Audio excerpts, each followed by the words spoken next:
When you ask Heather Murphy about her wife, she had this loud, full body cackle. she talks about her contagious love for life. It's like I smile and I cry every single time because that was the best of her. You know, that's what everyone loved.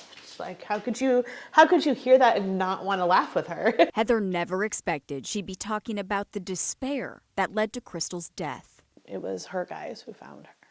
Christmas Day, when Crystal did not show up for her shift, the Navy veteran, the beloved Lacey Firefighter, took her own life.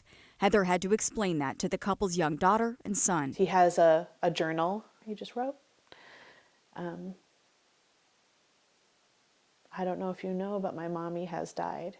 It's Christmas. And that's all he wrote. Crystal Murphy had post-traumatic stress disorder. This would not have happened if it were not for her job. And while hundreds of her fellow firefighters, enough to fill a gymnasium, attended her funeral where she received full honors. Her death is not considered line of duty. Her family will not collect line of duty death benefits.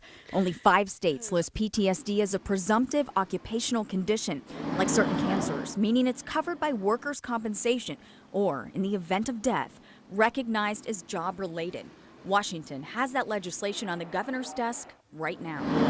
Meanwhile, firefighter suicides, many if not most tied to PTSD, have become an epidemic. Since 2000, there have been 970 nationwide.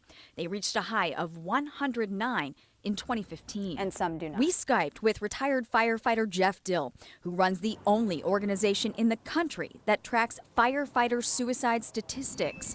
Dill says in states where PTSD is not presumptive, firefighters pay a high price. Well, technically, they are out of the job until either they use up their vacation time, sick time, they just won't get paid. And unfortunately, 7 of the last 10 firefighters that have called me that have been diagnosed with PTSD, they've been fired. Legislative change is a slow process, so there's a movement nationwide and in Washington to intercept those suffering from PTSD before it becomes too severe for them to work, or worse, to live. The program is incredibly essential. In my heart, I want to believe that the peer support team does save lives. Kim Leroy is a career Seattle firefighter who felt herself slipping after 4 of her colleagues were killed in Seattle's infamous Mary Pang Food Products plant fire, January 5th, 1995. She began building what's called the peer support program in her own department. Firefighters struggling, whether with professional or personal issues, can go anonymously to one of their own, specially trained to provide mental health support without fear of repercussion. The peer support team, with its confidentiality, is a trusted commodity. Many departments across Washington state are developing robust peer support programs. The Lacey Fire Department, where Crystal worked, was not. Heather believes Crystal may have taken advantage of that. Maybe her death will encourage someone else to. I think her message would be, take care of each other. Stop hiding behind your egos.